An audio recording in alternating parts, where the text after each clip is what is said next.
ഇവാഞ്ചലിയും അനുദിന സുവിശേഷ വിചിന്തനം. ഈശോയിൽ ഏറ്റവും പ്രിയപ്പെട്ടവരെ, വിശുദ്ധ മർക്കോസിൻ്റെ സുവിശേഷം 6-ാം അധ്യായം 7 മുതൽ 13 വരെയുള്ള വാക്യങ്ങളാണ് ധ്യാനിക്കുവാനായി തിരുസഭ നൽകിയിരിക്കുന്ന സുവിശേഷ ഭാഗം. ഈശോ തൻ്റെ 12 ശിഷ്യന്മാരെ അടുത്ത് വിളിച്ച് അവരെ 2 പേരായി തിരിച്ച് അശുദ്ധാത്മാക്കളുടെ മേൽ അവർക്ക് അധികാരം കൊടുക്കുന്നു. തുടർന്ന് സുവിശേഷ പ്രഘോഷണത്തിന് പോകുന്നതെങ്ങനെയെന്നുള്ള വളരെ കൃത്യമായ നിർദ്ദേശങ്ങൾ നൽകുന്നു. ആവശ്യമായ മിനിമം കാര്യങ്ങൾ എടുക്കുവാനാണ് ഈശോ പറയുന്നത്. ശിഷ്യന്മാർ വളരെ ഭംഗിയായി സുവിശേഷ പ്രഘോഷണവും പിശാചുക്കളെ പുറത്താക്കലുമൊക്കെ നടത്തുന്നു.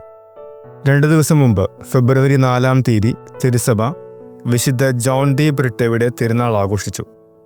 പോർച്ചുഗീസുകാരനായിരുന്നുവെങ്കിലും 1673 ഗോവയിലെത്തി മധുര മിഷന്റെ ഭാഗമായി നീണ്ട വർഷങ്ങൾ സുവിശേഷം പ്രസംഗിച്ച് രക്തസാക്ഷിയായി തീർന്ന വിശുദ്ധൻ. അദ്ദേഹത്തെക്കുറിച്ചുള്ള ഒരു റൈറ്റപ്പ് അന്നേ ദിനം വായിക്കാനിടയായി. ഈശോ പറഞ്ഞ അതേ മാതൃകയിലായിരുന്നു അദ്ദേഹം സുവിശേഷം പ്രഘോഷിക്കുവാൻ ഇറങ്ങിയിരുന്നത്. അരയിൽ ചരടുകൊണ്ട് കെട്ടിയ കുങ്കുമ നിറത്തിലുള്ള ഒരു ഉടുപ്പ്, തോളിൽ ഒരു ഷാൾ, ചെരുപ്പ്, ഒരു വടി, മാറ്റിയെടുക്കുവാനുള്ള വസ്ത്രത്തിനായി ഒരു ചെറിയ തുണിക്കെട്ട്, വെള്ളം നിറച്ച ഒരു പാത്രം. തൻ്റെ യാത്രകളിൽ ഇതായിരുന്നു അദ്ദേഹത്തിൻ്റെ രൂപം. കഴിഞ്ഞ വർഷമാണ് എൻ്റെ ബന്ധു കൂടിയായ 45 വയസ്സ് മാത്രമുണ്ടായിരുന്ന ഫ്രാൻസിസ് ചേന്നാമ്പള്ളി എന്ന പാഷനിസ്റ്റ് വൈദികൻ ഹൃദയാഘാതം മൂലം മരിച്ചത്. അദ്ദേഹം 2015 മുതൽ 2021 വരെ നീണ്ട 6 വർഷങ്ങൾ പാപ്പുവ ന്യൂ ഗിനിയയിൽ മിഷൻ പ്രവർത്തനങ്ങളിൽ വ്യാപൃതനായിരുന്നു. 2021 തിരിച്ചു വന്ന ശേഷം കോവിഡിൻ്റെ 2ാം തരംഗത്തിൻ്റെ സമയത്ത് ഞങ്ങൾ 2 പേരും മാത്രമായി അദ്ദേഹത്തിൻ്റെ തറവാട്ട് വീട്ടിൽ കുറച്ച് ദിവസം ക്വാറന്റീൻ ഇരിക്കേണ്ടി വന്നു. അന്നാണ് അദ്ദേഹം തൻ്റെ മിഷൻ അനുഭവങ്ങളുടെ കെട്ടഴിച്ചത്. ചിലപ്പോൾ 1.5 മാസത്തേക്ക് പാപ്പുവ ന്യൂ ഗിനിയിലെ ഉൾപ്രദേശങ്ങളിലേക്ക് അച്ഛൻ പോകും.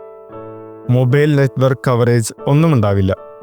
തിരിച്ചു വന്ന ശേഷം മാത്രമാണ് ആരെയെങ്കിലും മൊബൈൽ വഴി കോണ്ടാക്ട് ചെയ്യാനാവുക. യാത്രാ സൗകര്യങ്ങൾ തീരെയില്ല. ഈ യാത്രയിൽ ആകെ എടുക്കുന്നത് മാസ് കിറ്റ്, അതായത് കുർബാന ചൊല്ലുവാൻ ആവശ്യമുള്ളവ, 1-2 വസ്ത്രങ്ങൾ, അങ്ങനെ വളരെ കുറച്ച് സാധനങ്ങൾ മാത്രമാണ്.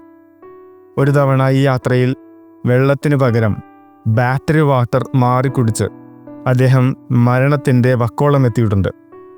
1-2 തവണ കൊള്ളക്കാരാൽ വലയം ചെയ്യപ്പെട്ടിട്ടുണ്ട്. പക്ഷേ സുവിശേഷം പ്രഘോഷിക്കാനിറങ്ങിയിട്ട് ഒന്നിനും കുറവുണ്ടായിട്ടില്ല.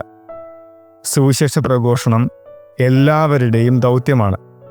വിശുദ്ധ ലൂക്കായുടെ സുവിശേഷത്തിൽ 22-ാം അധ്യായത്തിൽ 35-ാം വാക്യത്തിൽ അന്ത്യത്താഴ മേശയിലിരിക്കുന്ന സമയത്ത് ഇന്നത്തെ സുവിശേഷ ഭാഗത്തുണ്ടായ സംഭവങ്ങളെ അനുസ്മരിപ്പിച്ചുകൊണ്ട് ഈശോ ശിഷ്യന്മാരോട് ചോദിക്കുന്നത് ഇപ്രകാരമാണ്: ഞാൻ നിങ്ങളെ മടിശീലയോ ഭാണ്ഡമോ ചെരിപ്പോ ഇല്ലാതെ അയച്ചപ്പോൾ നിങ്ങൾക്ക് എന്തിനെങ്കിലും കുറവുണ്ടായോ? അവർ പറഞ്ഞു, ഒന്നിനും കുറവുണ്ടായില്ല. ശരിക്കും നമുക്കൊക്കെ എന്തിൻ്റെ കുറവാണ്?